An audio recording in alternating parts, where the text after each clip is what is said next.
Every map tells a story. Every kingdom leaves behind a legacy. Every civilization shapes the world we live in.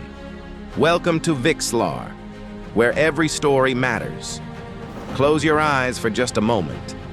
Imagine standing on the edge of a vast rainforest in West Africa.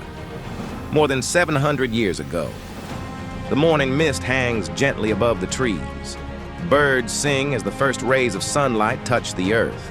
And beyond that endless sea of green, something extraordinary begins to emerge. A city, not a village, not a handful of scattered homes, but a thriving kingdom, alive with purpose. Broad roads stretch toward a magnificent royal palace. Markets overflow with traders. The rhythmic sound of bronze being forged echoes through busy workshops. Children laugh as they run through the streets.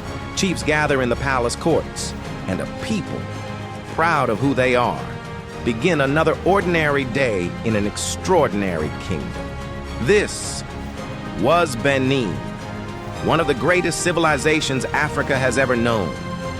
Yet somehow, its story is still unknown to millions of people around the world. But every great civilization has a beginning.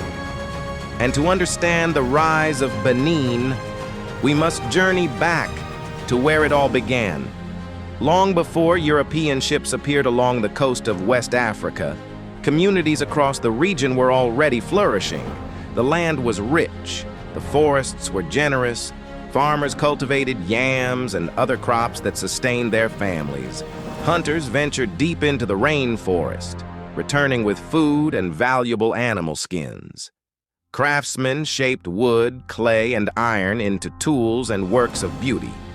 Trade routes connected neighboring communities, carrying not only goods, but also ideas, traditions, and friendships. From among these growing settlements, one community would rise above the rest.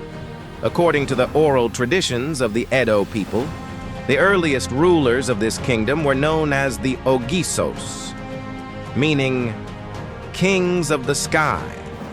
They are remembered as wise rulers who guided their people during the earliest chapters of Benin's history.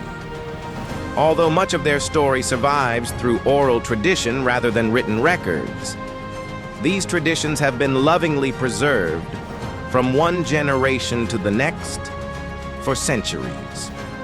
But history has a way of testing every kingdom. As time passed, unity began to fade. Disagreements grew. Political tensions deepened. The stability that once held the kingdom together slowly began to unravel. The people needed hope. They needed wisdom. Most of all, they needed a leader capable of restoring peace. Their search would lead them beyond their homeland, to the ancient Yoruba city of Ife. There, according to Benin oral tradition, lived a prince named Oranmiyan, a respected royal figure, admired for his courage and leadership. He was invited to Benin to help bring stability to a kingdom searching for a new beginning. Historians acknowledge that different traditions recount these events in different ways, but they agree on one remarkable truth. Oranmiyan's arrival marked a turning point in Benin's history, although he would eventually return to Ife. His legacy remained. Through his son, Eweka I, Eweka became the first Oba of Benin.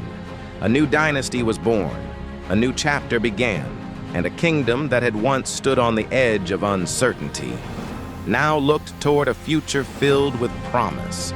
The greatest days of Benin were still ahead, and this was only the beginning.